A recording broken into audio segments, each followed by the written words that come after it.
Hello friends, welcome back to GK Prince academy.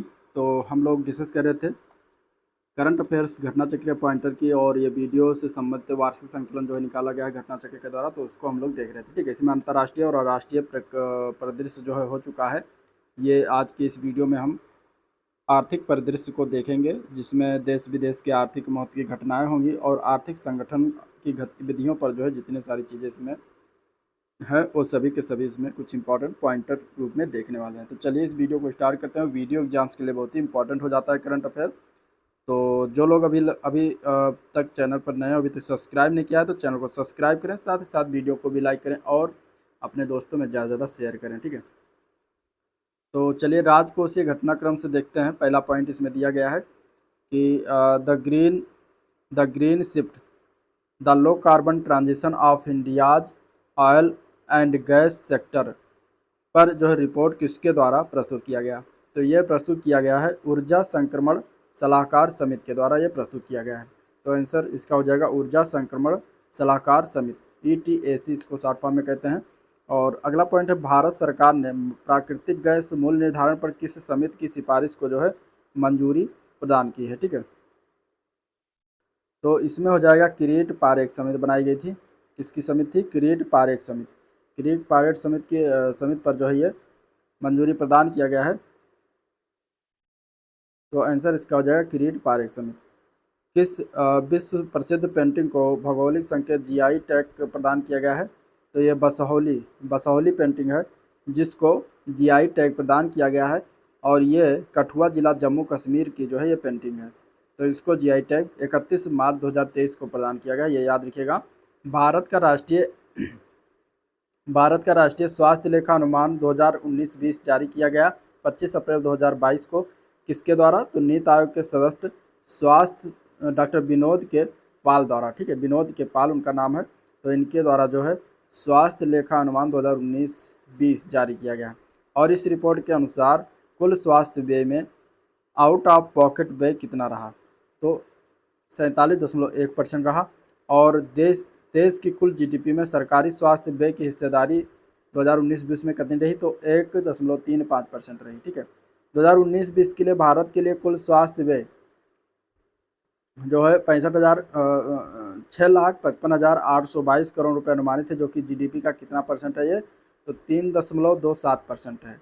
और कुल स्वास्थ्य व्यय में सरकारी स्वास्थ्य व्यय का हिस्सा 2019-20 में 41.41% रहा। तो ये पॉइंट हो गया। अगला पॉइंट इसमें, वर्ष 22-23 के लिए किस राज्य ने प्रधानमंत्री कौशल बीमा योजना की सर्वोत्तम क्रियान्वयन होत राष्ट्रीय पुरस्कार जीता है? तो ये कर्नाटक राज्य के द्वारा जीता गया है। अभी अभी कर्नाटक चुनाव भी हुआ है। ठीक है, वहाँ पे वो कर्नाटक के मुख्यमंत्री जो बनाए गए के सिद्धारमैया, तो ये भी इम्पोर्टेंट है, याद रखिएगा। छोटे राज्यों और केंद्र शासित प्रदेश में प्रथम स्थान रहा है पुडुचेरी का। दूसरा अंतर्देशीय जलमार्ग शिखर सम्मेलन कहाँ आयोजित किया गया? 29 मार्च 2023 को। तो नई दिल्ली में हुआ है, और इसकी थीम याद रखिए, trapping in to the power of inland waterways, promoting growth, trade and prosperity इसकी थीम बनी है। मार्च 2023 तक भारत में राष्ट्रीय जलमार्गों की संख्या टोटल अब हो गई है 111। तो ये भी याद रखिएगा, 111 हो गया है। वित्तीय वर्ष 2023-24 के लिए मनरेगा के तहत जो है मजदूरी दरों में बढ़ोतरी के बाद सर्वाधिक दैनिक मजदूरी किस राज्य में है? तो सबसे ज़्यादा इसमें अगर देखा जाए तो सबसे ज़्यादा हरियाणा राज्य में मजदूरी दिया जाता है। मनरेगा के तहत 357 रुपये मजदूरी दिया जाता है हरियाणा में। ठीक है, और न्यूनतम दैनिक मजदूरी किस राज्य में है? तो मध्य प्रदेश व छत्तीसगढ़ में है, 221 रुपये। उत्तर प्रदेश की दैनिक मजदूरी कितनी है? तो 230 रुपये आती है। मनरेगा के तहत 230 रुपये दिया जाता है। ACIASQ अवार्ड 2022 के अनुसार भारत का कौन सा हवाई अड्डा एशिया प्रशांत क्षेत्र में सर्वश्रेष्ठ 2 मिलियन से कम यात्री प्रति वर्ष श्रेणी में घोषित किया गया है? तो ये तिरुचिरापल्ली हवाई अड्डा को घोषित किया गया है। आंसर इसका जो है तिरुचिरापल्ली हो जाएगा। और अगला पॉइंट है, एशिया आर्थिक संवाद 2023 ये कहाँ आयोजित हुआ है? तो पुणे महाराष्ट्र में आयोजित हुआ है। इसका विषय था Asia and the emerging world order. इसका इस वर्ष का जो है ये थीम बना था।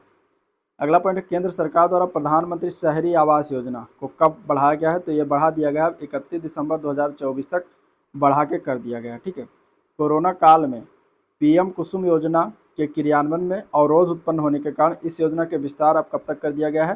तो 31 मार्च 2026 तक कर दिया गया है। तो दो योजनाएं हैं जिनके कार्य को बढ़ाया गया है, डेट बढ़ाया गया है। एक है प्रधानमंत्री शहरी आवास योजना, जिसको 31 दिसंबर 2024 कर दिया गया है, और पीएम कुसुम योजना, इसका जो है विस्तार बढ़ाकर 31 मार्च 2026 कर दिया गया है। पीएम कुसुम का फुल फॉर्म क्या है? प्रधानमंत्री किसान ऊर्जा एवं उत्थान अभियान, इसका फुल फॉर्म बनता है। All India survey on higher education किसके द्वारा किया गया, किसके द्वारा जारी किया गया? तो केंद्रीय शिक्षा मंत्रालय भारत सरकार के द्वारा जारी किया गया। ठीक है। भारत में उच्च शिक्षा में नामांकन वर्ष 2019-20 3.85 करोड़ से बढ़कर 2021-20 में कितना हो गया? तो 4.13 करोड़ हो गया है। शिक्षार्थी नामांकन की संख्या के संदर्भ में शीर्ष 6 राज्य की बात करें तो पहले स्थान पर उत्तर प्रदेश आता है, फिर महाराष्ट्र, तमिलनाडु, मध्य प्रदेश, कर्नाटक और राजस्थान का नंबर आता है। सर्वाधिक विश्वविद्यालयों की संख्या किस राज्य में है? तो ये राजस्थान राज्य में टोटल 92 विश्वविद्यालय जो है राजस्थान में है। उत्तर प्रदेश में विश्वविद्यालय कितनी है? तो 84 है। ठीक है। यूपी में विश्वविद्यालय कितने हैं? 84 हैं। कॉलेजों की संख्या के संदर्भ में शीर्ष राज्य उत्तर प्रदेश का आता है। वित्त मंत्री निर्मला सीतारमण द्वारा केंद्रीय बजट 2023-24 कब प्रस्तुत किया गया? तो 1 फरवरी 2023 को प्रस्तुत किया गया। और केंद्रीय बजट 2023-24 के अनुसार विगत 9 वर्षों में प्रति व्यक्ति आय कितनी होगी? तो 1.97 लाख रुपए होगी प्रति व्यक्ति आय। ठीक है। और बजट की कुछ 7 प्राथमिकताएं रखी गई जिसको सप्त ऋषि कहा गया। इसमें शामिल कौन कौन सी है? तो पहला है समावेशी विकास, दूसरा अंतिम छोर तक पहुंच, तीसरा है अवसंरचना और निवेश, चौथा है सक्षमताओं को सामने लाना, पांचवा है हरित विकास, छठवां युवा शक्ति, सातवां है वित्तीय क्षेत्र। तो ये 7 प्राथमिकताएं जिसको सप्तऋषि के नाम से जानते हैं। बजट में उल्लेख किया गया है आत्मनिर्भर बागवानी स्वच्छ पादप कार्यक्रम का, और इसका शुभारंभ कितने प्रारंभिक व्यय परिव्यय के साथ किया जाएगा? तो 2200 करोड़ रुपए के साथ इस योजना का शुभारंभ किया जाएगा, आत्मनिर्भर बागवानी स्वच्छ पादप कार्यक्रम। बजट में प्रधानमंत्री आवास योजना के लिए परिव्यय में कितने % की वृद्धि की गई है? तो इसमें 66% की वृद्धि कर दी गई है। पीएम आवास के लिए परिव्यय अब कितना रखा गया? तो 79,000 करोड़ रुपए रखा गया है। ठीक है। 5G सेवाओं पर आधारित एप्लीकेशन विकसित करने के लिए कितनी लैब स्थापित किया जाएगा? तो अब 100 लैब टोटल अभी स्थापित किया जाएगा। गोवर्धन, इसको इंग्लिश में फुल फॉर्म में कहते हैं galvanising organic bio agro resources धन योजना के तहत कितने नए अपशिष्ट से आमदनी संयंत्र स्थापित किए जाएंगे? तो टोटल 500 स्थापित किया जाएगा। और गोवर्धन योजना में सरकार द्वारा कितना निवेश किया जाएगा? तो 10,000 करोड़ रुपए निवेश किया जाएगा। ठीक है। इसके अलावा बजट में अगर हम देखें तो किसानों में प्राकृतिक खेती को बढ़ावा देने के लिए सरकार द्वारा कितने बायो इनपुट रिसोर्स केंद्र स्थापित किए जाएंगे? तो 10,000 स्थापित किए जाने की बात कही गई है। प्रधानमंत्री कौशल विकास योजना 4.0 में शामिल जो पाठ्यक्रम है कौन कौन से हैं? तो artificial intelligence, robotics, mechatronics, IoT, 3D printing, drone और सॉफ्ट स्किल, ये सब इसमें जो है जो कौशल विकास योजना है 4.0 में उसमें सभी पाठ्यक्रम शामिल किया गया। नेक्स्ट पॉइंट है सरकार द्वारा कुशल युवाओं को अंतर्राष्ट्रीय अवसर उपलब्ध कराने के लिए कितने स्किल इंडिया इंटरनेशनल सेंटर स्थापित किए जाएंगे? तो टोटल 30 इंटरनेशनल सेंटर होंगे जो कि स्किल इंडिया इंटरनेशनल सेंटर होंगे, उसको स्थापना किया जाएगा। और वित्त मंत्री निर्मला सीतारमण द्वारा 1 फरवरी 2023 को वित्त वर्ष 2022-23 से बजट अनुमान कितनी राशि है? तो 45.03 करोड़ रुपए है। ठीक है। लाख करोड़ होगा ये। और पूर्व बजट वर्ष जो है 2023-24 के अनुसार कुल प्राप्तियों में राजस्व और पूंजीगत प्राप्तियों का हिस्सा कितना है? तो राजस्व अगर देखेंगे राजस्व हिस्सा तो राजस्व हिस्सा आता है 58.45% और पूंजीगत प्राप्तियों का हिस्सा तो 41.55% आता है। बजट से और क्या चीज़ें हैं जो कि ऑनलाइन टाइप की देख लीजिए। देखिए बजट के अनुसार 2023-24 के अनुसार कुल व्यय में राजस्व एवं पूंजी खाते पर व्यय का हिस्सा तो राजस्व का हो जाएगा 77% और पूंजी खाते का 22.23%। और 2023-24 बजट है तो बजट में जो है राजस्व घाटा कितना अनुमानित किया गया है? तो 8,69,855 करोड़ रुपए अनुमानित किया गया। इसका परसेंटेज जरूर याद रखिएगा जो है 2.9%, GDP का 2.9% राजस्व घाटा, ये याद रखिएगा।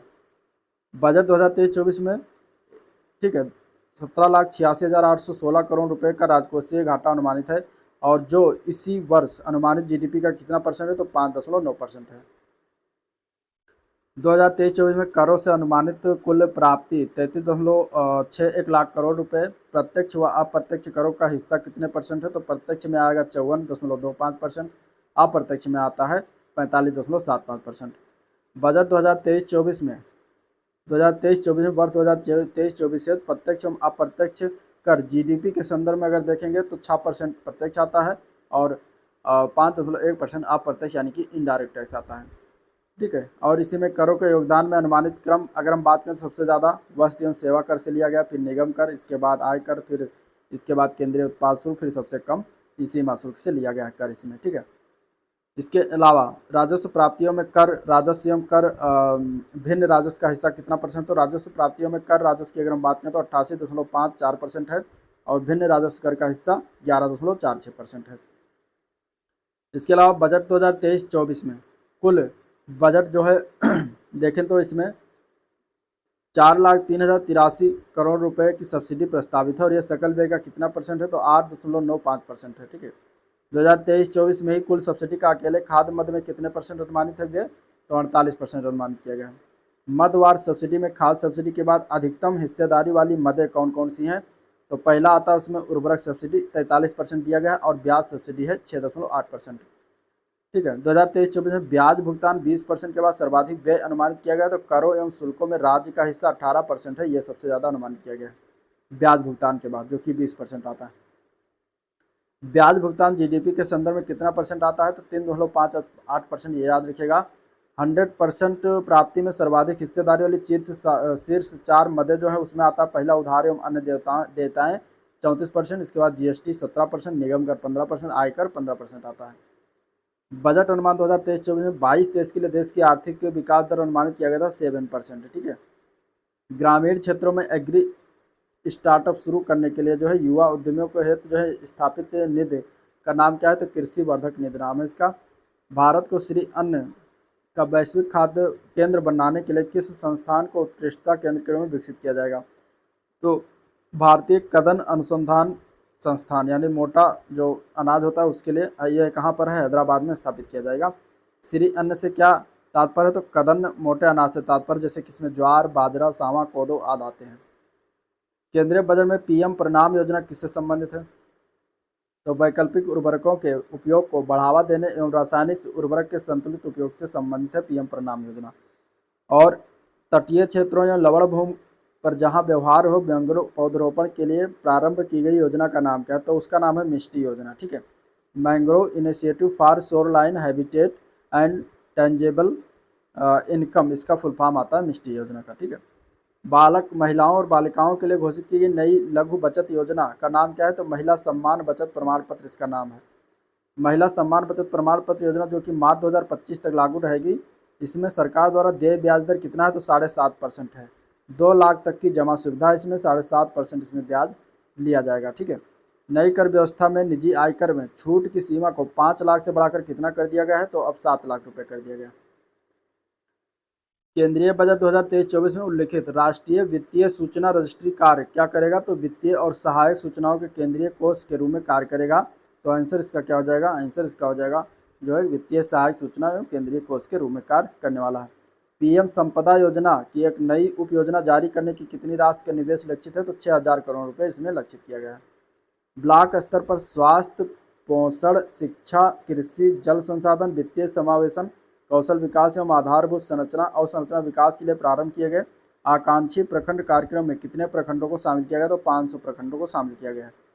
विशेष रूप से जनजातियों के लिए विकास कार्य योजना के तहत अगले 3 वर्षों में प्रधानमंत्री पीबीटीजी विकास मिशन को लागू करने के लिए कितनी राशि का प्रावधान किया गया, तो 15,000 करोड़ रुपये का प्रावधान है। बच्चों एवं किशोरों हेतु जो है अलग अलग इलाकों, भाषाओं, विषयों, स्तरों में गुणवत्तापूर्ण पुस्तकें उपलब्ध कराने के लिए क्या स्थापित किया जाए, तो राष्ट्रीय डिजिटल पुस्तकालय स्थापना किया जा रहा है।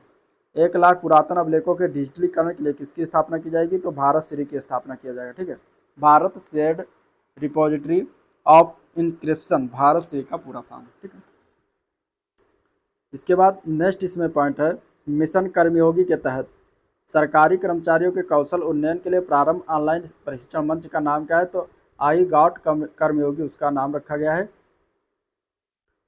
एमएसएमई क्षेत्र के लिए ऋण गारंटी योजना में 9,000 करोड़ रुपए जोड़कर योजना को नवीनीकृत किया गया। यह नवीनीकृत योजना प्रारंभ हुई कब से, तो यह प्रारंभ हुआ है 1 अप्रैल 2023 से। ठीक है, बजट अनुमान 2023-24 में केंद्र सरकार के मंत्रालयों में रक्षा मंत्रालय हेतु कितनी राशि आवंटित की गई, तो 5.94 लाख करोड़ रुपए आवंटित किया गया। ठीक है, सड़क परिवहन राजमार्ग मंत्रालय को बजट कितनी धनराशि प्राप्त हुई? तो 2.7 लाख करोड़ रुपए। रेल मंत्रालय को प्राप्त बजटीय आवंटन है तो 2.4 लाख रुपए लाख करोड़ रुपए। पूर्वोत्तर क्षेत्र विशेष संरचना विकास के लिए बजटीय आवंटन तो 2,491 करोड़ रुपए। जल जीवन मिशन के लिए 70,000 रुपये करोड़ का जो है आवंटन किया गया, ये याद रखिएगा, इंपॉर्टेंट है। आर्थिक सर्वेक्षण 2022-23 जारी कब किया गया? तो 31 जनवरी 2023 को जारी किया गया। आर्थिक सर्वेक्षण 2022-23 के अनुसार 2022-23 में देश की जीडीपी विकास दर कितने प्रतिशत रहने का अनुमान है? तो 7% रहने का अनुमान है। ठीक है। वित्त वर्ष 2023-24 के लिए अर्थव्यवस्था की विकास दर रहने की कितनी उम्मीद है? 6 से लेकर 6.8% के मध्य तक। राजकोषीय घाटा जीडीपी का कितने परसेंट रहने का अनुमान व्यक्त किया गया? तो 6.4% रहने का व्यक्त किया गया है।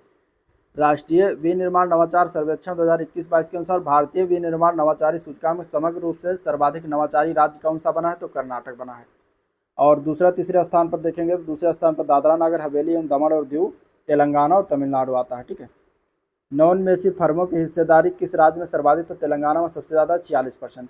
इस सूची में अगर उत्तर प्रदेश के स्थान की बात करेंगे तो 14वां स्थान उत्तर प्रदेश पर आता है। ठीक है। 6 से 8 फरवरी 2023 के मध्य भारत ऊर्जा सप्ताह 2023 का आयोजन किया गया। कहाँ पर? बेंगलुरु, कर्नाटक में। 11 से 12 जनवरी 2023 के मध्य किस राज्य में वैश्विक निवेशक सम्मेलन का आयोजन किया गया? तो मध्य प्रदेश में। और यह सम्मेलन मध्य प्रदेश किस शहर में? तो इंदौर। ठीक है। सर्वश्रेष्ठ जो है स्वच्छ शहर पूरे देश में।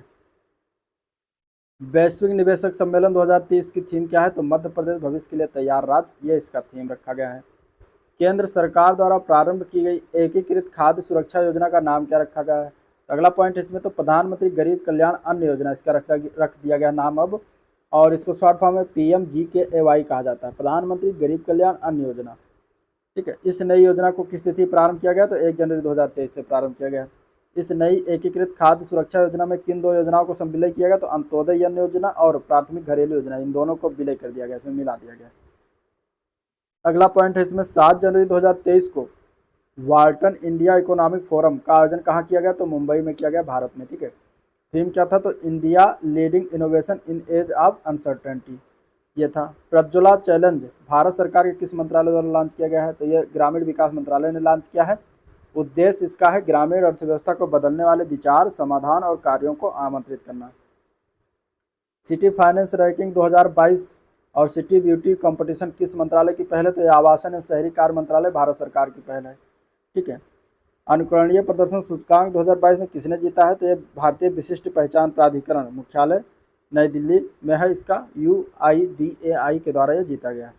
प्रतिष्ठित गृह अनुकरणीय प्रदर्शन पुरस्कार क्या है? तो यह राष्ट्रीय स्तर का शीर्ष ग्रीन बिल्डिंग पुरस्कार है। और GIRA मतलब गृह, जिसको कहते हैं, गृह का पूरा नाम क्या है? Green rating for integrated habitat assessment. अगला पॉइंट, देश का सबसे बड़ा व्यावसायिक जेट टर्मिनल किस हवाई अड्डे पर प्रारंभ किया गया है? तो ये कोच्चि अंतर्राष्ट्रीय हवाई अड्डा हो जाएगा इसका। कोच्चि कहाँ है? केरल में। ठीक है। तो केरल के कोच्चि अंतर्राष्ट्रीय हवाई अड्डा को व्यावसायिक जेट टर्मिनल हवाई अड्डे के रूप में प्रारंभ किया गया। केंद्र सरकार द्वारा B20 इंडिया का अध्यक्ष किसे नियुक्त किया गया? तो N चंद्रशेखरन को नियुक्त किया गया। ये टाटा सन्स के चेयरमैन है। B20 क्या है? तो अंतर्राष्ट्रीय स्तर पर नीति निर्माताओं और कारोबारी समुदाय आदि के लिए G20 का एक आधिकारिक चर्चा मंच है। India inequality report 2022 digital divide किसने जारी किया? तो ऑक्सफैम इंडिया के द्वारा जारी किया गया। नवा विश्व आयुर्वेद कांग्रेस आरोग्य एक्सपो 2022 का उद्घाटन पणजी गोवा में हुआ। इसका थीम था आयुर्वेद रन फॉर हेल्थ। ठीक है। राष्ट्रीय पर्यटन पुरस्कार 2018-19 के तहत सर्वश्रेष्ठ राज्य अथवा केंद्र शासित प्रदेश पर्यटन का व्यापक विकास हॉल ऑफ फेम में शामिल राज्य कौन कौन से है? तो उत्तराखंड है, आंध्र प्रदेश है, केरल है, गोवा है। हॉल ऑफ फेम के तहत प्रथम पुरस्कार किसको प्राप्त हुआ? तो उत्तराखंड को प्राप्त हुआ। ठीक है। अगला इसमें पॉइंट अगर हम देखें तो सर्वश्रेष्ठ विरासत वाक पुरस्कार किसको प्रदान किया गया? तो अहमदाबाद हेरिटेज वाक को दिया गया है। सर्वश्रेष्ठ अनुरक्षित दिव्यांग अनुकूल स्मारक का पुरस्कार शिव मंदिर भोजपुर मध्य प्रदेश को प्रदान किया गया। प्रमुख शहरों में सर्वश्रेष्ठ पर्यटक अनुकूल हवाई अड्डा का पुरस्कार प्राप्त हुआ कोलकाता को, पश्चिम बंगाल को। पर्यटक सर्वश्रेष्ठ अनुकूल रेलवे स्टेशन का पुरस्कार प्राप्त हुआ है सिकंदराबाद, तेलंगाना को। ठीक है। 21वें विश्व लेखाकार कांग्रेस 2022 का आयोजन कहाँ किया गया? तो मुंबई, महाराष्ट्र में किया गया। और ये इसका थीम क्या था? बिल्डिंग ट्रस्ट एनेबलिंग सस्टेनेबिलिटी, इसका जो है थीम बना था। जियो स्मार्ट इंडिया 2022 का सम्मेलन कहाँ हुआ? तो हैदराबाद में हुआ। और ये कहाँ होगा? 2022-2023 के मध्य 2023 वाला भी हैदराबाद में ही होगा। और 14 से 16 नवंबर 2023 के मध्य ग्लोबल मीडिया कांग्रेस का आयोजन अबू धाबी यूएई में हुआ है। ठीक है। पीएम गतिशक्ति मॉडल जलमार्ग शिखर सम्मेलन का आयोजन कहाँ किया गया? तो वाराणसी उत्तर प्रदेश में किया गया है और इसमें भारतीय अंतर्देशीय जलमार्ग प्राधिकरण के तत्वाधान में यह आयोजित हुआ है।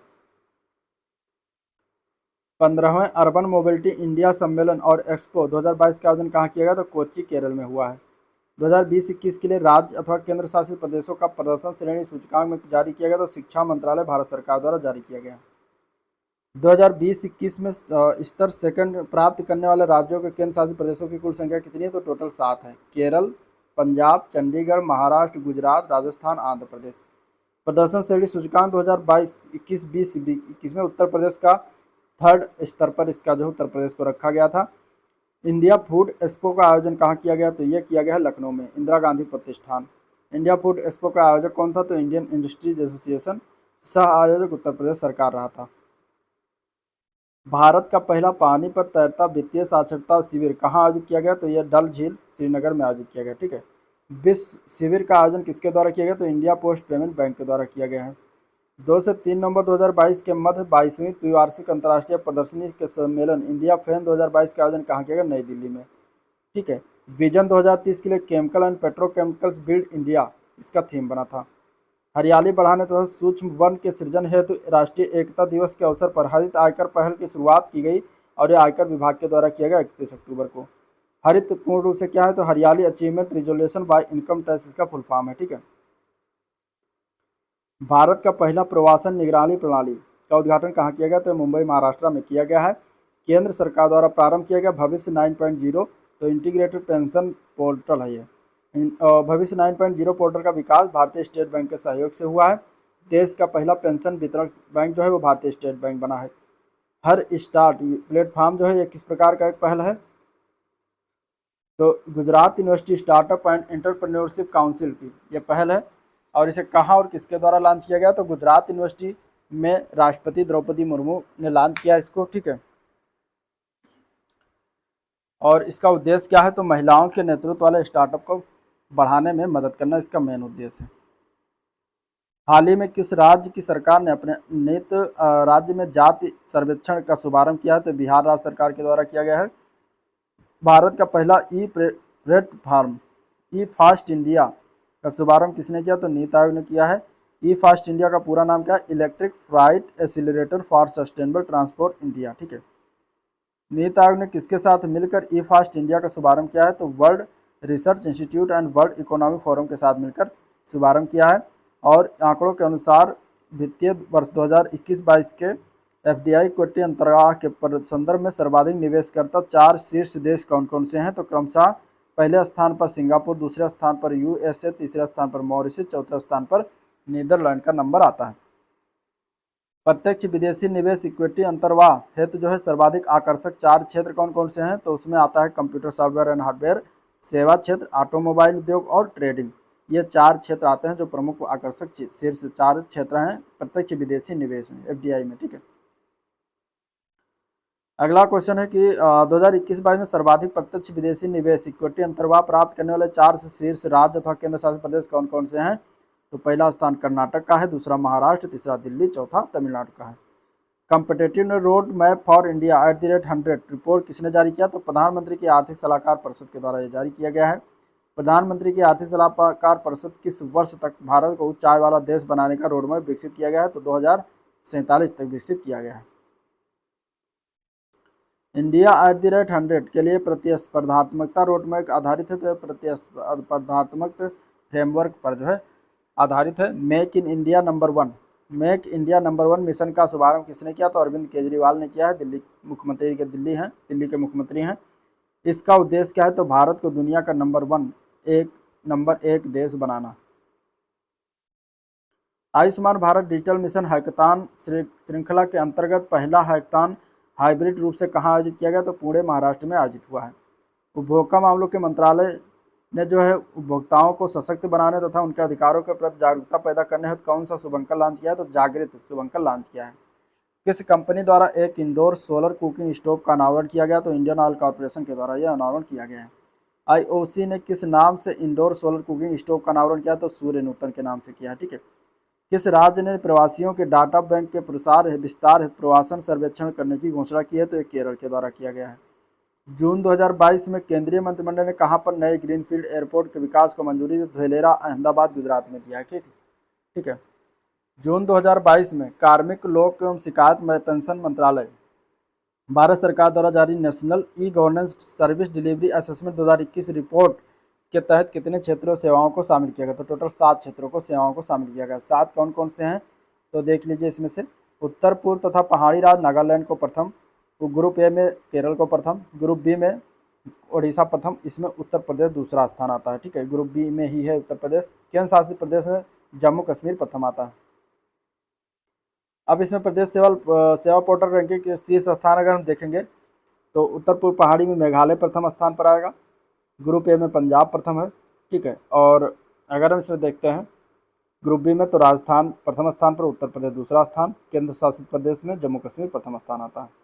मेटावर्स में अपना ऑफिस स्पेस रखने वाला विश्व का पहला निकाय कौन सा है? तो अखिल भारतीय तकनीकी शिक्षा परिषद है।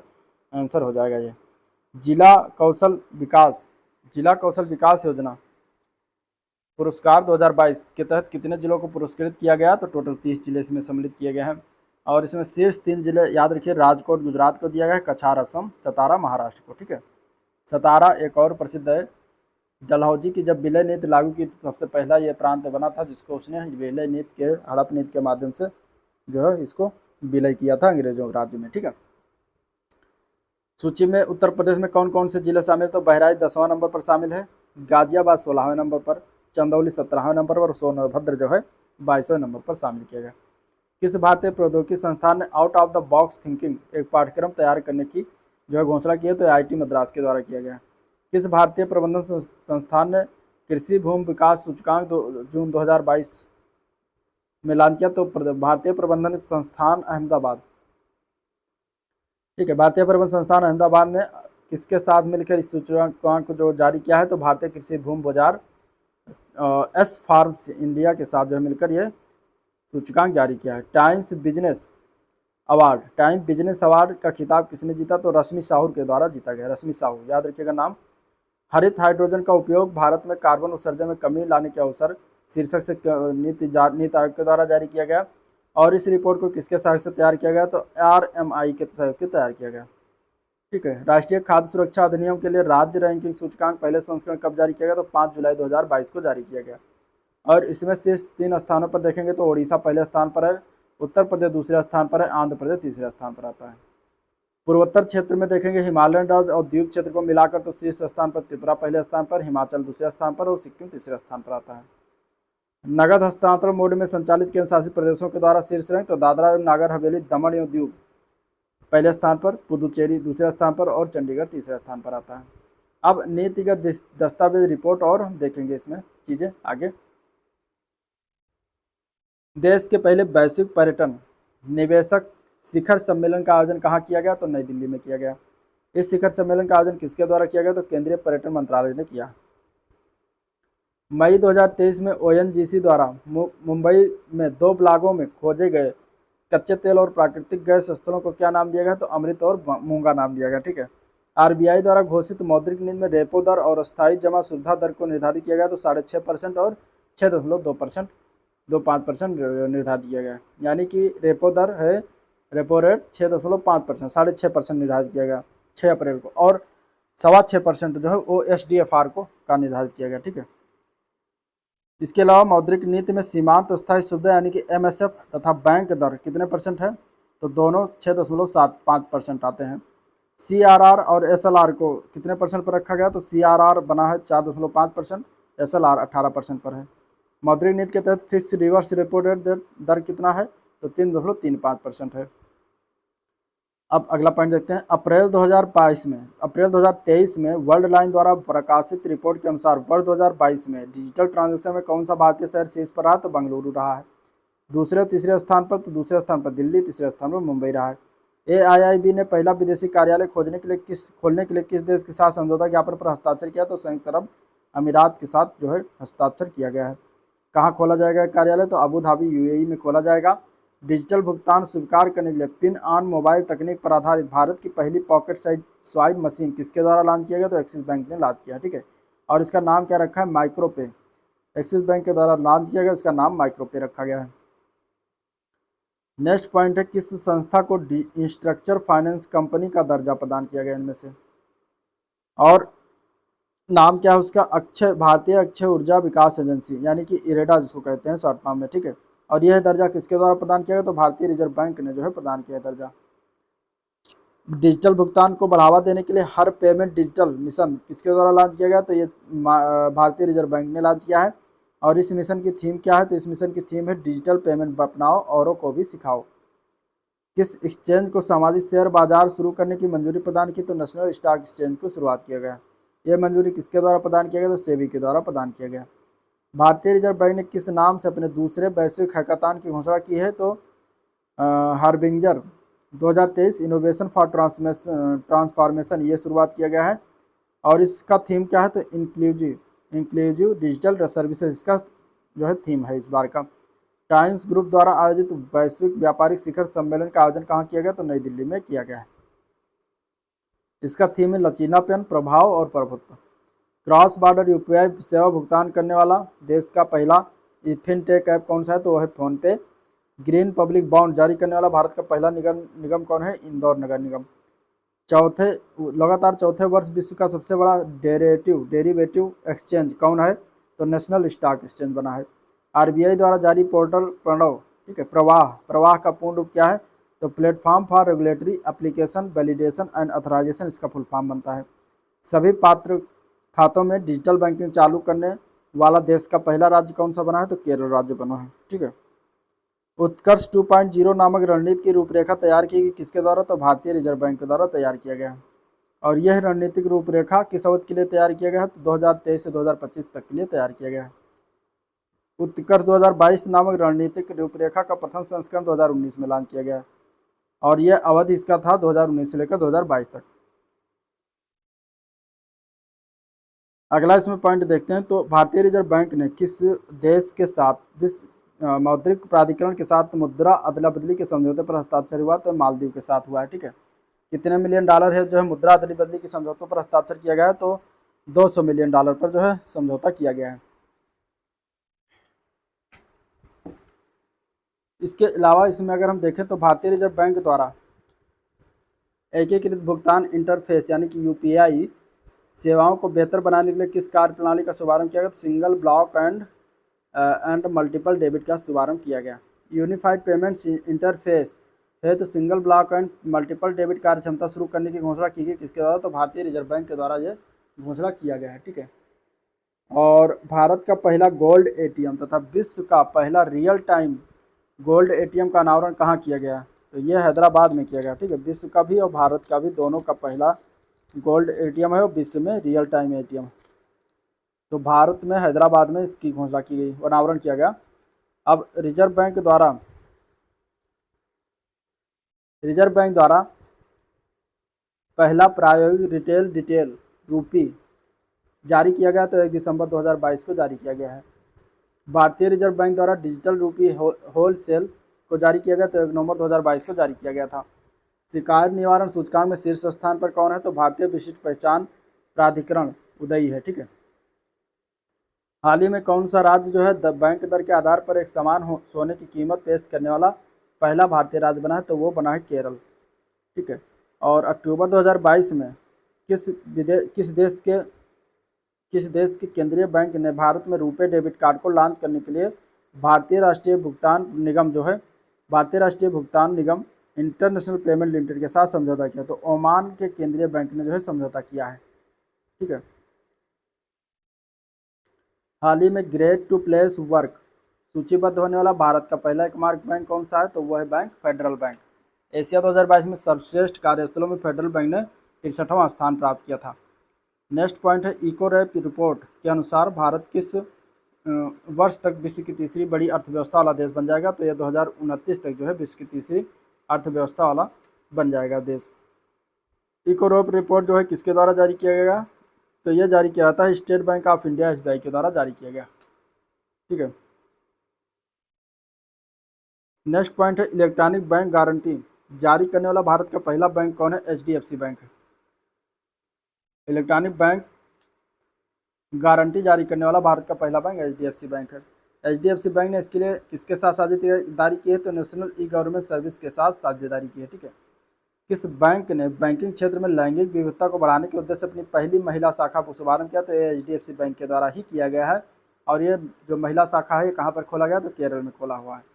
भारत के पहले मैन्युफैक्चरिंग इंडेक्स फंड को किसके द्वारा जारी किया गया? तो नबी म्यूचुअल फंड के द्वारा जारी किया गया। इससे पहले मैन्युफैक्चरिंग इंडेक्स फंड का नाम क्या है? तो नबी Nifty India manufacturing index fund इसका नाम है। ठीक है, इससे पहले नाम था नबी म्यूचुअल फंड, ये याद रखिएगा। इसमें बहुत सारे म्यूचुअल फंड दे देगा नाम, उसमें से आपको बताना होगा कि पहला मैन्युफैक्चरिंग इंडेक्स फंड जारी करने वाला नबी में। भारतीय स्टेट बैंक द्वारा भारत की पहली स्टार्टअप समर्पित शाखा जो है कहाँ प्रारंभ किया गया? तो कोरमंगला बेंगलुरु में कर्नाटक में प्रारंभ किया गया। आयकर विभाग के टैक्स इंफॉर्मेशन नेटवर्क 2.0 प्लेटफॉर्म पर भुगतान गेटवे प्लेटफॉर्म को सूचीबद्ध करने वाला देश का पहला बैंक बना है फेडरल बैंक। किस देश ने मुद्रास्फीति को नियंत्रित करने के लिए स्वर्ण सिक्के का अनावरण किया है? तो जिम्बाब्वे ने। ठीक है, और उसका नाम क्या रखा है? तो मोसी ओ तुन्या रखा है उसका नाम, जिम्बाब्वे के द्वारा किया गया है। भारत का पहला अंतर्राष्ट्रीय बुलियन एक्सचेंज का शुभारंभ तो गिफ्ट सिटी गुजरात में किया गया। ठीक है, अंतर्राष्ट्रीय बुलियन एक्सचेंज का शुभारंभ किसके द्वारा किया गया? प्रधानमंत्री मोदी ने किया है। डिजिटल बैंकों पर रिपोर्ट जारी की गई नीति आयोग के द्वारा, और इसका शीर्षक रखा गया भारत में डिजिटल बैंकों के लिए एक प्रस्ताव, लाइसेंसिंग और नियामक व्यवस्था। जिसके द्वारा हाइब्रिड सिक्योरिटीज़ पर एडवाइजरी कमेटी का गठन किया गया। तो भारतीय प्रतिभूति विनिमय बोर्ड के द्वारा यह गठित किया गया है। इस कमेटी का अध्यक्ष बनाया गया KV कामत को। ठीक है, किस संस्थान ने पेमेंट विजन 2025 शीर्षक से भारतीय रिजर्व बैंक ने जो है जारी किया है? इसका मुख्य विषय है e payments for everyone, everywhere, every time.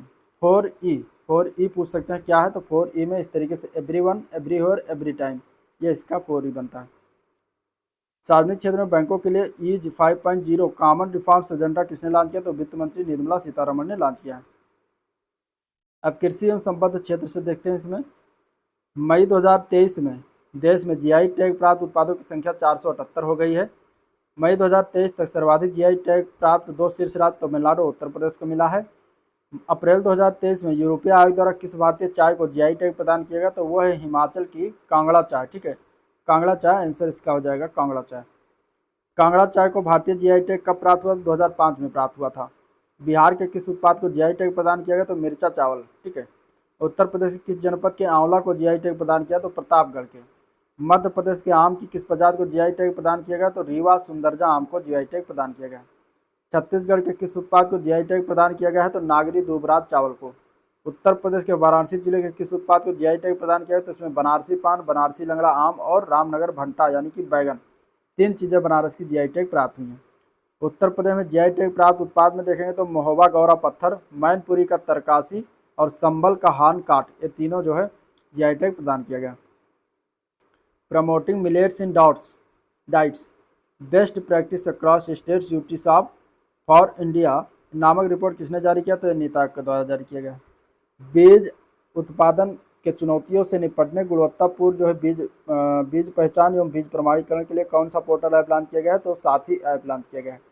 साथी की अगर हम बात करें तो seed traceability authentication and holistic inventory इसका फुल फॉर्म है। ठीक है, साथी का। G20 कृषि के प्रमुख वैज्ञानिकों की बैठक भारत की अध्यक्षता में G20 की 7वीं बैठक का आयोजन कहाँ किया गया? तो वाराणसी में किया गया। अगला पॉइंट इसमें इस बैठक के दौरान जो है चर्चा में रहा महर्षि का क्या मतलब है? तो इसका मतलब है millets and other Asians grains international research initiative, इसका फुल फॉर्म बनता है महर्षि का। आयातकों, मिल मालिकों, जमाकर्ताओं, व्यापारियों आदि जैसी संस्थाओं द्वारा जमा किए गए अरहर यानी कि तूर दाल के भंडारण की निगरानी हेतु किसकी अध्यक्षता में समिति का गठन किया गया है? तो श्रीमती निधि खरे के अध्यक्षता में गठित किया गया। वैश्विक बाजरा सम्मेलन का आयोजन कहाँ किया गया? तो नई दिल्ली में किया गया। संयुक्त राष्ट्र द्वारा वर्ष 2023 को किस वर्ष के रूप में घोषित किया गया है? तो अंतर्राष्ट्रीय कदन यानी कि मोटे अनाज दिवस के रूप में घोषित किया गया है। रेशम उत्पादकों तो रेशम कीट बीमा योजना शुरू करने वाला भारत का पहला राज्य तो उत्तराखंड बन गया है। एकीकृत बागवानी विकास मिशन के तहत कृषि एवं किसान कल्याण मंत्रालय द्वारा बागवानी फसलों को कितने उत्कृष्टता केंद्र को मंजूरी प्रदान की? तो टोटल 3 को प्रदान किया गया है। कमलम कमलम जो फ्रूट है, ये एक ड्रैगन फ्रूट जिसको हिंदी में कहते हैं, ओ सॉरी इंग्लिश में कहते हैं, उत्कृष्टता केंद्र कहाँ पर है, तो ये बेंगलुरु में है, स्थापित होगा। आम और सब्जियों के लिए उत्कृष्टता केंद्र जाजपुर ओडिशा में, सब्जी और फूलों के लिए उत्कृष्टता केंद्र ये पोंडा गोवा में, ठीक है। दूसरा भारतीय चावल कांग्रेस का आयोजन कहाँ हुआ, तो अंतर्राष्ट्रीय चावल अनुसंधान संस्थान कटक ओडिशा में हुआ है। इसकी थीम थी transforming rice research, recent scientific development and global food crisis. दूसरी भारतीय चावल कांग्रेस का उद्घाटन किसके द्वारा किया गया, तो राष्ट्रपति द्रौपदी मुर्मू ने किया है। श्री अन्न मोटे अनाज का ब्रांड एम्बेसडर किसे नियुक्त किया, तो लहरी बाई जनजातीय महिला के द्वारा किया गया। इनका संबंध किस स्थान से, तो डंडोरी जिला मध्य प्रदेश से है, ठीक है। 15-17 सितंबर 2023 के बाद 14वीं वर्ल्ड स्पाइस कांग्रेस का आयोजन कहाँ किया जाएगा, तो नवी मुंबई में होगा, महाराष्ट्र में। बस अनुवांशिक संसाधन अंतर सरकारी तकनीकी कार्य समूह का आयोजन कहाँ किया गया, तो रोम में हुआ है। और इसके 12वें सत्र में देश के उपाध्यक्ष के रूप में भारत को चुना गया है। जनवरी 2023 में मध्य पूर्वोत्तर कृषि कुंभ 2023 का आयोजन कहाँ किया गया, तो उमियम मेघालय में किया गया। प्रधानमंत्री किसान सम्मेलन 2022 का आयोजन कहाँ किया गया, तो भारतीय कृषि अनुसंधान संस्थान नई दिल्ली में किया गया, ठीक है। कृषि कृषि थान 2022 के 15वें संस्करण का आयोजन कहाँ किया गया, तो नासिक महाराष्ट्र में किया गया। कृषि थान 2022 का आयोजन कहाँ किया गया, तो 24 से 28 नवंबर 2022 के मध्य हुआ है। भारत की पहली कृषि मंडी कहाँ पर स्थापित की, तो डांडेरी नासिक जिला महाराष्ट्र में स्थापित किया गया है। इंडिया एग्री बिजनेस अवार्ड 2022 किसे प्रदान किया गया है, तो राष्ट्रीय मात्स्यिकी विकास बोर्ड को प्रदान किया गया है। 18 अक्टूबर 2022 को भारत सरकार द्वारा किस विपणन सत्र 2023-24 के लिए गेहूं का न्यूनतम मूल्य किसे निर्धारित किया गया है, तो 2125 रुपये पर क्विंटल का निर्धारित किया गया, ठीक है।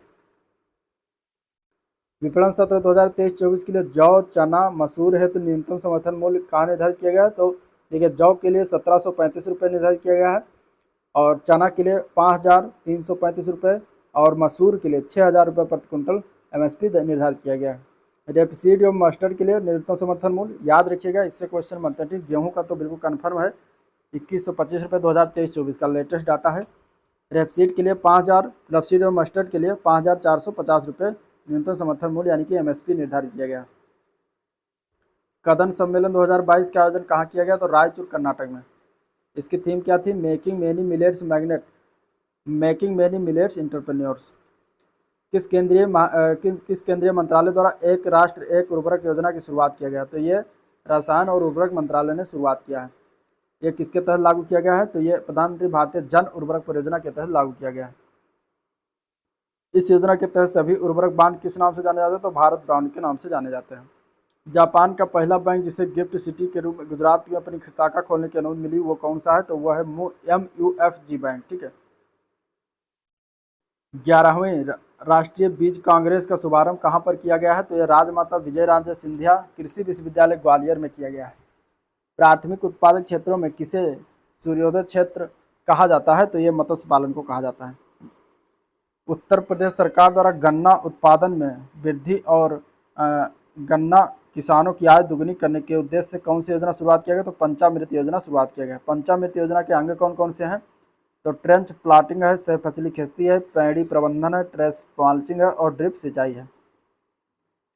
बीज वितरण है तो ब्लॉकचेन टेक्नोलॉजी का उपयोग करने वाला भारत का पहला राज्य कौन बना है, तो झारखंड बना है। देश की 11वीं कृषि संगणना 2021-22 का शुभारंभ 28 जुलाई 2022 को किया गया। पहली बार कृषि संगणना के लिए डाटा संग्रह है किसका उपयोग किया गया, तो स्मार्टफोन और टैबलेट का किया गया, ठीक है। कृषि संगणना कितने वर्षों के अंतराल पर की जाती है, तो 5 वर्षों के अंतराल पर किया जाता है। सरकार के लिए अफीम प्रसंस्करण व्यवसाय में प्रवेश करने वाली पहली निजी कंपनी कौन है, तो बजाज हेल्थ केयर लिमिटेड है। प्रथम भारत पशु स्वास्थ्य शिखर सम्मेलन 2022 का आयोजन नई दिल्ली में हुआ है। जून 2022 में जारी खरीफ फसलों के न्यूनतम समर्थन मूल्य के अनुसार विपणन 2022-23 से धान सामान्य एवं धान ग्रेड ए के लिए कितने रुपये प्रति क्विंटल मूल्य निर्धारित किया गया है, तो धान सामान्य के लिए 2040 रुपये और ग्रेड ए धान के लिए 2060 रुपये जो है एमएसपी निर्धारित किया गया है। इंपॉर्टेंट है ये चीज़ें, एमएसपी जरूर पूछी जाती है एग्जाम में।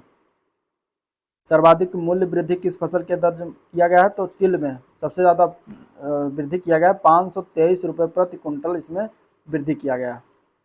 अब देखते हैं उद्योग क्षेत्र। भारत के पहले अंतर्राष्ट्रीय मल्टी मॉडल लॉजिस्टिक पार्क का निर्माण कहाँ किया जा रहा है, तो ये जोगी घोपा असम में किया जा रहा है। किस केंद्रीय सार्वजनिक क्षेत्र उद्यम को नवरत्न का दर्जा प्रदान किया, तो रेल विकास निगम को प्रदान किया गया।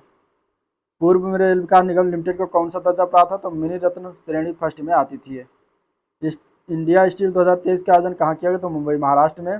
किस कंपनी को मिनी रत्न फर्स्ट का दर्जा प्रदान किया? Solar energy corporation of India limited को प्रदान किया गया। कृषि ड्रोन निर्माण हेतु एग्री ड्रोन सब्सिडी प्राप्त करने वाली पहली कंपनी कौन बनी? तो गरुड़ एरोस्पेस बनी है। इलेक्ट्रॉनिक एवं सूचना प्रौद्योगिकी मंत्रालय भारत सरकार द्वारा भारत को product developer and manufacturing nation बनाने के लिए कितने सदस्यीय टास्क फोर्स का गठन किया गया? तो 9 सदस्यीय। इसके अध्यक्ष कौन है? तो भुवनेश्वर कुमार रहेंगे। इंडिया सॉफ्ट 2024 का आयोजन 17 से 19 जनवरी 2024 के मध्य होगा। इंडिया सॉफ्ट 2023 का आयोजन कहाँ किया गया? तो प्रगति मैदान नई दिल्ली में। इंडिया सॉफ्ट 2023 की थीम क्या है? तो बिजनेस बियॉन्ड बाउंड्रीज है। भारत सरकार ने वस्त्र उद्योग के लिए कितने पीएम मित्र पार्क स्थलों को स्थापित करने की घोषणा की है? तो 7। ठीक है। इन पार्कों को कहाँ स्थापित किया जाएगा? तो इन पार्कों को तमिलनाडु, तेलंगाना, गुजरात, कर्नाटक, मध्य प्रदेश, उत्तर प्रदेश और महाराष्ट्र। अंतर्राष्ट्रीय एमएसएमई कन्वेंशन 2023 का आयोजन कहाँ किया गया? तो नई दिल्ली में। इस सम्मेलन में कौन सा राज्य प्रमुख भागीदार के रूप में सम्मिलित हुआ? तो मध्य प्रदेश। इसमें सहयोगी भागीदार के रूप में कौन शामिल? तो उत्तर प्रदेश। ठीक है। 8 फरवरी 2023 को नेशनल एमएसएमई कॉन्क्लेव 2023 का उद्घाटन आयोजन जो हुआ है वो नई दिल्ली में हुआ है। और 25 से 26 मार्च 2023 के बाद इंटरनेशनल एमएसएमई बिजनेस कॉन्क्लेव का आयोजन कहाँ किया गया? तो लखनऊ उत्तर प्रदेश में किया गया। भारत ने 4 राज्यों में हरित राष्ट्रीय राजमार्ग गलियारा परियोजना के निर्माण के लिए किस संस्था के साथ ऋण समझौते पर हस्ताक्षर किया? तो विश्व बैंक के साथ यह हस्ताक्षर हुआ है। 4 राज्यों से यह परियोजना जुड़ेगी और 4 राज्यों के नाम जान लीजिए। हिमाचल प्रदेश, राजस्थान, उत्तर प्रदेश और आंध्र प्रदेश का नंबर आता है। एमएसएमई चैंपियंस स्कीम के तहत वैश्विक प्रतिस्पर्धात्मकता हेतु कौन सी योजना का शुभारंभ किया गया? तो एमएसएमई प्रतिस्पर्धी योजना शुभारंभ किया गया। कौन सा देश पहली बार भारत को पीछे छोड़ विश्व का छठा सबसे बड़ा इक्विटी बाजार बन गया है? तो यूके को छोड़ के छठा सबसे बड़ा इक्विटी बाजार बन गया है। भारतीय रेल ने किस राज्य में संपूर्ण ब्रॉड गेज नेटवर्क विद्युतीकरण का लक्ष्य प्राप्त किया? तो हरियाणा राज्य में प्राप्त किया है। S&P पैलेट्स द्वारा जारी S&P global commodity insight top 250 global energy company ranking 2022 में किस कंपनी को शीर्ष स्थान प्रदान किया गया? तो सऊदी अरेबियन ऑयल कंपनी को प्रदान किया गया। इस सूची में भारत की किस कंपनी को शीर्ष स्थान दिया गया? तो ONGC लिमिटेड 14वां स्थान प्राप्त हुआ है। इस सूची में रिलायंस इंडस्ट्री को कौन सा स्थान है? तो 22वां स्थान। इस सूची में इंडियन ऑयल कॉर्पोरेशन के लिमिटेड कौन सा स्थान है? तो 25वां स्थान है। इस सूची में भारत की किस कंपनी को स्वतंत्र विद्युत उत्पादकों ऊर्जा व्यापारियों के रूप में शीर्ष स्थान प्रदान किया? तो NTPC को प्रदान किया गया। उत्तर प्रदेश वैश्विक निवेशक शिखर सम्मेलन 2023 का आयोजन कहाँ किया गया? तो लखनऊ में। ठीक है। नेक्स्ट इसमें पॉइंट देखते हैं। इस वैश्विक निवेशक शिखर सम्मेलन का आयोजन कहाँ हुआ था? तो प्रधानमंत्री नरेंद्र मोदी ने उद्घाटन किया था। इस सम्मेलन में सर्वाधिक निवेश किस क्षेत्र को प्राप्त हुआ? तो नवीकरणीय ऊर्जा क्षेत्र को प्राप्त हुआ 4.4 लाख करोड़ रुपए। इस निवेश सम्मेलन में सर्वाधिक निवेश उत्तर प्रदेश किस क्षेत्र को प्राप्त हुआ? पश्चिमांचल पश्चिमी उत्तर प्रदेश को कुल प्राप्त हुआ 45% निवेश। ठीक है। केरल का पहला जिला जिसने 10,000 नए सूक्ष्म लघु एवं मध्यम उद्यम पंजीकृत कराया तो एर्नाकुलम जिला है। इंडिया मेडटेक एक्सपो 2023 का आयोजन कब किया गया? तो 18 से 20 अगस्त 2023 को किया गया। और कहाँ किया जाएगा? तो गांधीनगर गुजरात में किया जाएगा। कल्याणी समूह द्वारा निर्मित भारत के पहले ग्रीन स्टील ब्रांड का नाम क्या है जिसका शुभारंभ इस्पात मंत्री ज्योतिराज सिंधिया द्वारा किया गया? तो कल्याणी फोरेस्टा नाम है। IEI उद्योग उत्कृष्टता पुरस्कार विजेता किसे चुना गया? तो राष्ट्रीय खनिज विकास निगम को चुना गया। 7वां पेट्रोकेमिकल कॉन्क्लेव का आयोजन कहाँ किया गया है? तो नई दिल्ली में किया गया है। ठीक है। कॉन्क्लेव का मुख्य थीम क्या है? तो India's petchem future sustainable and आत्मनिर्भर इसका मुख्य थीम रहा है। ठीक है, विषय रहा है। कॉन्क्लेव का आयोजन किस महारत्न कंपनी के द्वारा किया गया? तो इंडियन ऑयल कॉर्पोरेशन ने किया है। भारत का पहला कार्बन न्यूट्रल पावर एक्सचेंज कौन सा बना? तो इंडियन एनर्जी एक्सचेंज लिमिटेड बना है। और CII वैश्विक आर्थिक नीति शिखर सम्मेलन का आयोजन कहाँ किया गया? तो नई दिल्ली में हुआ है। थीम था इसका economy policy for a future ready economy. किस देश को पीछे छोड़कर भारत विश्व का तीसरा सबसे बड़ा ऑटो बाजार बन गया? तो जापान को पीछे छोड़ा है। तीसरा अब सबसे बड़ा ऑटो बाजार भारत है। विश्व के सबसे बड़े ऑटो बाजार में पहला दूसरा स्थान आता है चीन और संयुक्त राज्य अमेरिका का। किस राज्य सरकार ने पारंपरिक कला को पुनर्जीवित करने हेतु अपनी पहली हस्तशिल्प नीति 2022 का शुभारंभ किया? तो यह राजस्थान सरकार ने किया है। 2022 के लिए एशिया की पावर बिजनेस वुमन सूची में किन भारतीय व्यवसायी महिलाओं को स्थान दिया गया? तो गजल अलग, सोमा मंडल और नमता थापर को स्थान दिया गया है। विदेशी व्यापार महानिदेशालय द्वारा लागू कागज आयात निगरानी प्रणाली प्रभावी है, तो 1 अक्टूबर 2022 से प्रभावी है। 27-28 सितंबर 2022 के मध्य 13वां फिक्की ग्लोबल स्किल समिट 2022 का आयोजन कहाँ किया गया? तो नई दिल्ली में किया गया। इसकी थीम क्या है? तो education to employability making it happen. वाणिज्य और उद्योग मंत्रालय ने भारत में चिकित्सा उपकरणों के निर्यात को बढ़ावा देने के लिए किस कंपनी की स्थापना की है? तो चिकित्सा उपकरणों के लिए निर्यात संवर्धन परिषद की। परिषद के कार्यालय आंध्र प्रदेश तथा तेलंगाना में होंगे, लेकिन इनका मुख्यालय कहाँ स्थापित होगा? तो ग्रेटर नोएडा उत्तर प्रदेश में होगा। भारत सरकार द्वारा महारत्न कंपनी का दर्जा प्रदान किया गया, तो ग्रामीण विद्युतीकरण निगम लिमिटेड को प्रदान किया गया। REC को शामिल महारत्न कंपनी अब कितनी हो गई? तो टोटल हो गई 12। ठीक है। लीड्स 2022 सम्मेलन आयोजन हुआ 20 से 21 सितंबर 2022 को नई दिल्ली में हुआ है, और ये फिक्की के द्वारा आयोजन किया गया था। ठीक है। थीम था लीडरशिप फॉर फ्यूचर। लीड्स का फुल फॉर्म है logistic ease across different states. इसमें शीर्ष 3 स्थान में आंध्र प्रदेश, असम और गुजरात आते हैं। लॉजिस्टिक इंडेक्स जारी किया गया वाणिज्य एवं उद्योग मंत्रालय भारत सरकार के द्वारा। इंडिया डिस्क्रिमिनेशन रिपोर्ट 2022 जारी किया गया ऑक्सफैम इंडिया के द्वारा। Handmade for the 21st centuries safeguarding traditional Indian textile है। ये 50% भारतीय विरासत वस्तुओं की दस्तावेज की सूची है, और यह सूची तैयार की गई संयुक्त राष्ट्र शैक्षिक वैज्ञानिक सांस्कृतिक संगठन के द्वारा, यानी कि यूनेस्को के द्वारा। मंगोलिया की पहली ग्रीनफील्ड तेल रिफाइनरी, ठीक है, का निर्माण किया जाएगा भारतीय कंपनी मेघा इंजीनियरिंग एवं इंफ्रास्ट्रक्चर के द्वारा। सिल्क मार्क एक्सपो का आयोजन कब से कब तक होगा? तो 22 से 28 अगस्त 2022 को हो चुका है। ठीक है। कहाँ पर किया गया? नई दिल्ली में। किसके द्वारा किया गया? तो silk mark organisation of India के द्वारा किया गया। इंडियाज बायो इकोनॉमी रिपोर्ट किसके द्वारा जारी किया गया? तो जैव प्रौद्योगिकी उद्योग अनुसंधान सहायता परिषद विज्ञान एवं प्रौद्योगिकी मंत्रालय भारत सरकार के द्वारा। इस रिपोर्ट के अनुसार भारत की जैव अर्थव्यवस्था 2025 और 2030 तक कितनी हो जाएगी? कितने डॉलर? तो 2025 तक 150 बिलियन अमेरिकी डॉलर और 2030 तक 300 मिलियन अमेरिकी डॉलर हो जाएगी। VLTD से लैस सभी पंजीकृत वाणिज्यिक वाहनों को ERSS से जोड़ने वाला देश का पहला राज्य कौन सा बना है? तो वो है हिमाचल प्रदेश। ERSS का फुल फॉर्म क्या है? तो इमरजेंसी रिस्पांस सपोर्ट सिस्टम इसका फुल फॉर्म। अगला पॉइंट है राज्यों की स्टार्टअप रैंकिंग 2021 किसके द्वारा जारी किया गया? तो वाणिज्य एवं उद्योग मंत्रालय भारत सरकार के द्वारा जारी किया गया। रैंकिंग में सबसे प्रदर्शन करता राज्य है तो गुजरात है। ठीक है।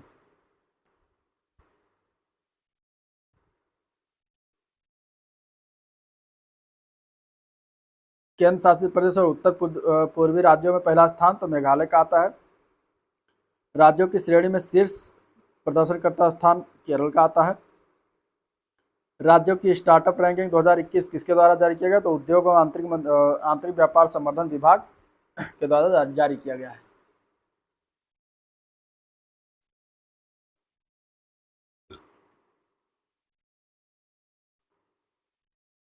औद्योगिक डिकार्बोनाइजेशन समिट 2022 का उद्घाटन किसने किया? तो केंद्रीय मंत्री नितिन गडकरी ने किया है। ठीक है। और इसका उद्घाटन किस स्थान पर हो? तो नई दिल्ली में। अगला पॉइंट देखते हैं बायोटेक स्टार्टअप एक्सपो 2022 का आयोजन 9 से 10 जून 2022 को प्रगति मैदान नई दिल्ली में। थीम था इसका बायोटेक स्टार्टअप इनोवेशन टुवार्ड्स आत्मनिर्भर भारत। ये बायोटेक स्टार्टअप एक्सपो के बारे में बात हो गई। अगला पॉइंट इसमें है राष्ट्रीय MSME पुरस्कार प्रथम पुरस्कार किस राज्य को दिया गया 2022 का? तो ओडिशा को दिया गया। बिहार तथा हरियाणा क्रमशः दूसरे और तीसरे स्थान पर है। ठीक है। MSME पुरस्कार ओडिशा को प्रदान किया गया 2022 का। अब अंतर्राष्ट्रीय आर्थिक घटनाक्रम देखेंगे। इसमें पहला पॉइंट देखते हैं रत्न और आभूषण निर्यात संवर्धन परिषद द्वारा इंडिया ज्वेलरी एक्सपोजिशन सेंटर कहाँ शुरुआत किया गया? तो ये दुबई में शुरुआत किया गया। ठीक है। अंतर्राष्ट्रीय आर्थिक है तो अंतर्राष्ट्रीय में देखेंगे, जो मेन पॉइंट है उसी को देखेंगे। किस महारत्न कंपनी को ग्लोबल गोल्ड पुरस्कार प्रदान किया गया? तो power grid corporation of India को दिया गया है। और क्यों दिया गया है? तो निगमित सामाजिक उत्तरदायित्व के पालन है। ठीक है। कहाँ प्रदान किया गया? तो ग्रीन वर्ल्ड अवार्ड्स 2023 समारोह में मियामी USA में इसको प्रदान किया गया। ठीक है। अप्रैल 2023 में किस देश ने स्वर्ण द्वारा जो है समर्थित डिजिटल करेंसी लॉन्च करने की घोषणा की? तो जिम्बाब्वे ने किया है।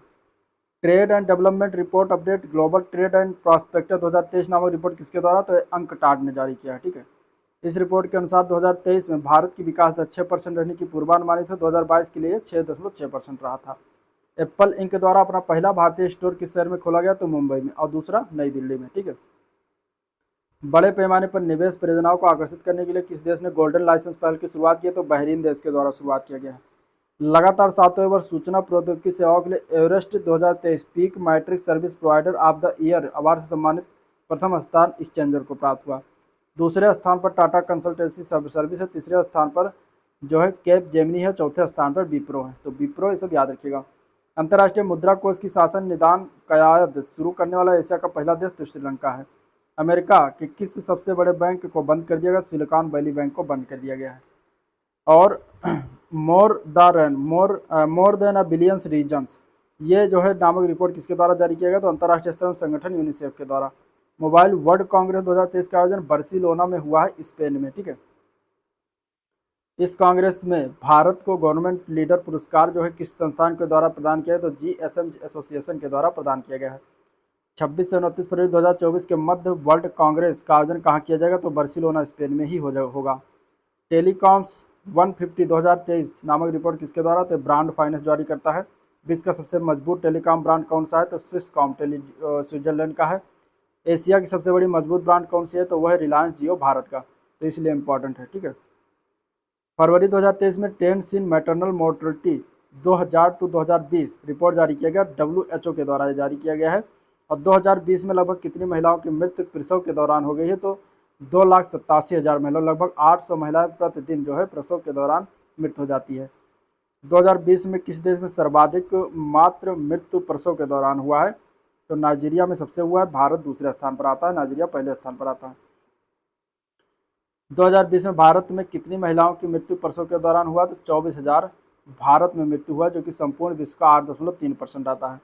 2000 से लेकर 2020 के दौरान मात्र मृत्यु दर में कितने परसेंट की गिरावट दर्ज की गई? तो 34.3% की गिरावट दर्ज की गई है।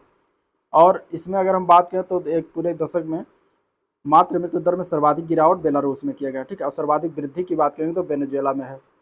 और अगर हम भागीदार बायोसिया 2023 के लिए भागीदार देश के रूप में किसे नामित किया गया? दूसरा पॉइंट है तो ये यूनाइटेड किंगडम को नामित किया गया। ठीक है। बायोसिया क्या है? तो तेलंगाना सरकार की स्वास्थ्य सेवा और जीव विज्ञान कार्यक्रम की वार्षिक श्रृंखला है। ठीक है। बायोसिया की अगर हम बात करें 2023 की, तो आयोजन हुआ है 26 से 24 फरवरी 2023 को। और आयोजन तिथि था मतलब स्थल था हैदराबाद तेलंगाना। थीम था advancing for one shaping the next generation of humanoid health care. 16-20 जनवरी 2023 के मध्य विश्व आर्थिक मंच की वार्षिक बैठक कहाँ आयोजित हुआ? तो दावोस में हुआ है। दावोस क्लोस्टर्स में स्विट्जरलैंड में पड़ता है। इसकी थीम था cooperation in the a fragmented world. 16 जनवरी 2023 को world employment and social outlook trends नामक रिपोर्ट जो जारी किया गया, ये अंतर्राष्ट्रीय श्रम संगठन के द्वारा जारी किया गया। ठीक है। ILO जिसको कहते हैं। वर्ष 2023 तक वैश्विक स्तर पर बेरोजगारों की संख्या कितनी अनुमानित है? तो 208 मिलियन 2023 तक जो है पूरे विश्व में बेरोजगार लोग हैं। 2024 में 210 मिलियन हो जाएंगे। 2023 में वैश्विक बेरोजगारी दर कितनी अनुमानित है? तो 5.8%। 2024 में 5.8% रहेगा। भारत को किस श्रेणी में रखा गया? तो इसमें निम्न मध्यम आय वाले देश में रखा गया इस श्रेणी में। ठीक है। जनवरी 2023 में working time and work life balance around the world report संस्था किसके द्वारा जारी किया गया? तो ILO के द्वारा जारी किया गया है। और इसमें अगर हम बात करते हैं तो ये हो गया। नेक्स्ट इसमें पॉइंट है कि किस यूरोपीय देश ने यूरो को अपनी मुद्रा के रूप में स्वीकार कर लिया? तो वो क्रोएशिया बना है। यूरो को मुद्रा के रूप में अपनाने वाला क्रोएशिया जो है यूरोपीय संघ का 20वां देश बना है। क्रोएशिया यूरोप के किस वीजा मुक्त यात्रा क्षेत्र में शामिल होगा? तो शेंगेन क्षेत्र में शामिल हो गया है। क्रोएशिया से पूर्व 2015 में किस देश ने यूरो को स्वीकार किया था? तो वो था लिथुआनिया। विश्व बैंक समूह द्वारा जारी रिपोर्ट ग्लोबल इकोनॉमिक प्रॉस्पेक्टस जनवरी 2023 के अनुसार 2022 में विश्व की वास्तविक GDP वृद्धि दर 2.9% अनुमानित है, जबकि 2021 में कितनी थी? तो 5.9% था। इस रिपोर्ट के अनुसार 2023 तथा 2024 के लिए विश्व की वास्तविक सकल घरेलू उत्पाद वृद्धि दर कितना अनुमानित है? तो 2023 के लिए 1.7%, 2024 के लिए 2.7%। ग्लोबल इकोनॉमिक प्रॉस्पेक्टस जनवरी 2023 के अनुसार वर्ष 2021 में भारत की वास्तविक GDP वृद्धि दर 8.7% थी। 2022 में कितना अनुमानित है? तो 6.9% अनुमानित है। 2023 से 2024 के लिए भारत की वास्तविक GDP दर तो 2023 के लिए 6.6% की और 2024 के लिए 6.1% अनुमानित किया गया है। अगला पॉइंट है जनवरी 2022 इन नाइट चार्ट शीर्षक वाली रिपोर्ट ये जारी किया गया विश्व बैंक के द्वारा। इसमें 2030 तक अत्यधिक गरीबी रहने वाले लोगों की संख्या होगी लगभग 574 मिलियन, लगभग विश्व का 7% रहेगा वैश्विक जनसंख्या का। इस रिपोर्ट के अनुसार 2022 के अंत तक अत्यधिक गरीबी में रहने वालों की संख्या हो सकती है 685 मिलियन। जिस संस्था ने भारत को 2035 तक विश्व की तीसरी सबसे बड़ी अर्थव्यवस्था बन जाने की भविष्यवाणी की है, तो the centre for economics and business research ने भविष्यवाणी किया है। 2024 तक विश्व व्यापार संगठन की 13वीं मंत्रिस्तरीय बैठक अबू धाबी में होगी, संयुक्त अरब अमीरात में। अगला इसमें पॉइंट देखते हैं तो 14वें मंत्रा स्तरीय जो हुआ है ये कैमरून में इंपॉर्टेंट इतना है नहीं। अगला हम देखते हैं इंडिया ग्लोबल फोरम 2022 का आयोजन कहाँ किया गया, तो दुबई यूएई में किया गया। वैश्विक जल संसाधन स्थिति 2021 पहली वार्षिक रिपोर्ट जिनेवा में किसने जारी किया गया, तो विश्व मौसम विज्ञान संगठन ने जारी किया है। और इसमें अप्रैल 2023 में एशियाई विकास बैंक द्वारा जारी एशियन डेवलपमेंट आउटलुक के अनुसार 2021-2022 में भारतीय जीडीपी वृद्धि दर क्रमशः 9.1% और 6.8% रही।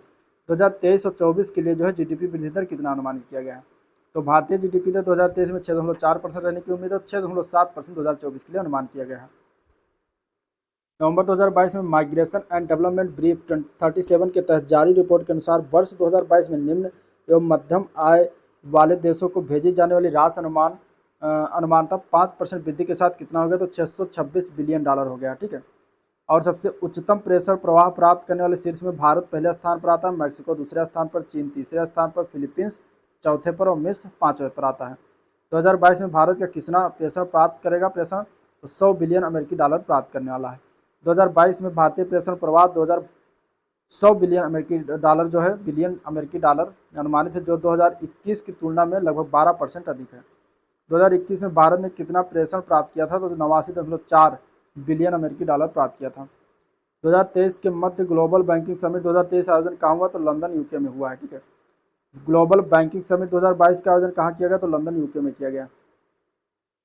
ग्लोबल बैंकिंग समिट 2022 के लिए भारत के लिए bankers of bank of the year award किसे चुना गया, तो केनरा बैंक को चुना गया है। विश्व बैंक द्वारा घोषित ग्लोबल सीड क्लाइमेट फाइनेंस एक संयुक्त पहल है, ये V20 वैल्यूनरेबल 20 तथा G7 की जो है घोषित संयुक्त पहल है। ठीक है। ग्लोबल सीड्स पैकेज प्राप्त करने वाले आरंभिक देशों में बांग्लादेश, कोस्टारिका, फिजी, घाना, पाकिस्तान, फिलीपींस और सेनेगल आते हैं। वर्ल्ड ट्रेवल मार्केट 2022 का आयोजन किया गया लंदन में। प्रथम global clean energy action forum ये पिट्सबर्ग अमेरिका में आयोजित हुआ है। व्यापार और विकास रिपोर्ट 2022 ये अंकटार जारी करता है। इसकी रिपोर्ट के अनुसार 2022-23 में विश्व उत्पादन वृद्धि 2.5% और 2.2% रहने वाली है। व्यापार और विकास पर संयुक्त राष्ट्र सम्मेलन अंकटार द्वारा वर्ष 2022-23 के लिए भारत की उत्पादन वृद्धि दर क्रमशः 5.7% और 4.7% रहने का अनुमान है। Global forest sector outlook 2050 report किसके द्वारा जारी किया गया, तो संयुक्त राष्ट्र खाद्य और कृषि संगठन के द्वारा जारी किया जाता है। ठीक है। अब 11 अप्रैल 2023 को वर्ल्ड इकोनॉमिक आउटलुक रिपोर्ट किसने जारी किया, तो अंतर्राष्ट्रीय मुद्रा कोष ने जारी किया है। अप्रैल 2023 में IMF द्वारा जारी वर्ल्ड इकोनॉमिक आउटलुक रिपोर्ट के अनुसार 2022 में भारतीय अर्थव्यवस्था की वृद्धि दर 6.8% है और 2023 या 2024 के लिए अनुमान किया गया 5.9% और 6.3%। ठीक है। ये है वर्ल्ड इकोनॉमिक आउटलुक के द्वारा। अगला पॉइंट है हाल ही में किस संस्थान द्वारा poverty and shared prosperity correcting course जारी किया गया, तो विश्व बैंक समूह जारी करता है। ये एजुकेशन फॉर इंडिया रिपोर्ट किसने जारी किया, तो वर्ल्ड इकोनॉमिक फोरम ने जारी किया। और इसमें किसके तैयार किया गया, तो यूनिसेफ और युवा के द्वारा यह तैयार किया गया जनरेशन अनलिमिटेड इंडिया के द्वारा सहयोग से। भारत प्रशांत आर्थिक रूपरेखा की पहली व्यक्तिगत मंत्रिस्तरीय बैठक कहाँ आयोजित की गई, तो संयुक्त राज्य अमेरिका में। IPF को कहाँ लॉन्च किया गया था, तो टोक्यो मई 2022 में लॉन्च किया गया था। Global employment trends for youth 2022 ये अंतर्राष्ट्रीय श्रम संगठन के द्वारा जारी किया गया। रिपोर्ट के अनुसार वैश्विक युवा श्रम बाजार में भारतीय महिलाओं की भागीदारी कितने %, तो 5% है। ठीक है। Mapping and exchange of good practices नामक पहल का संबंध किससे है, तो भारत और विश्व खाद्य कार्यक्रम द्वारा एशिया तथा अफ्रीका के मोटे अनाजों की खपत और उत्पादन को बढ़ाने से संबंधित है। Mapping and exchange of good practices किन संस्थाओं की संयुक्त पहल है, तो नीति आयोग और विश्व खाद्य कार्यक्रम की जो है संयुक्त पहल है। विश्व में खाद्य सुरक्षा और पोषण की स्थिति 2022 रिपोर्ट के अनुसार 2021 में वैश्विक स्तर पर भूखे से प्रभावित लोगों की संख्या कितनी होगी, तो 702 से लेकर 828 मिलियन के मध्य रहेगी। भारत में कुपोषित लोगों की संख्या 247 मिलियन से घटकर कितनी हो गई, तो 224 मिलियन हो गई 2019-21 तक। जून 2022 में यूरोप के सबसे बड़े स्टार्टअप टेक इवेंट विवा टेक 2022 का आयोजन पेरिस फ्रांस में हुआ है। विवा टेक 2022 में इवेंट में country of the year Bharat रहा अपना। 12 से 17 जून 2022 के मध्य 12वां विश्व व्यापार संगठन मंत्रिस्तरीय सम्मेलन कहाँ आयोजित हुआ, तो जिनेवा स्विट्जरलैंड में आयोजित हुआ। इस सम्मेलन का आयोजन कौन था, तो कजाकिस्तान था। प्रमुख रिपोर्ट और वैश्विक सूचकांक की बात कर लेते हैं। अब लास्ट चैप्टर होगा इस आर्थिकी का, इसमें भी देख लेते हैं पॉइंट टू पॉइंट। भारतीय मूल की कितनी महिलाओं को अमेरिकी वित्त सूची 2023 100 सर्वाधिक प्रभावशाली महिलाओं में शामिल किया गया, तो टोटल 5 महिलाओं को शामिल किया गया। ठीक है,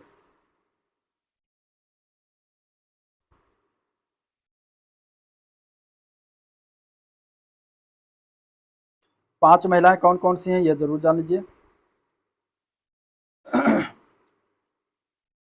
अनु अयंगर हैं जेपी मॉर्गन ग्रुप्स की, रूपल जे भंसाली हैं एरियल इन्वेस्टमेंट की, सोनल देसाई हैं फ्रैंकलिन टेम्पलेटन की, मीना पिल्लन हैं ये गोल्डमैन सैक्स की हैं, और Savita Subramanian Bank of America की। ठीक है, वर्ल्ड बिलियनियर्स लिस्ट 2023 किसके द्वारा जारी किया गया, तो फोर्ब्स के द्वारा जारी किया गया। इसमें शीर्ष स्थान पर बर्नार्ड अर्नोल्ड हैं। फैमिली कुल संपत्ति इनकी 211 बिलियन डॉलर है।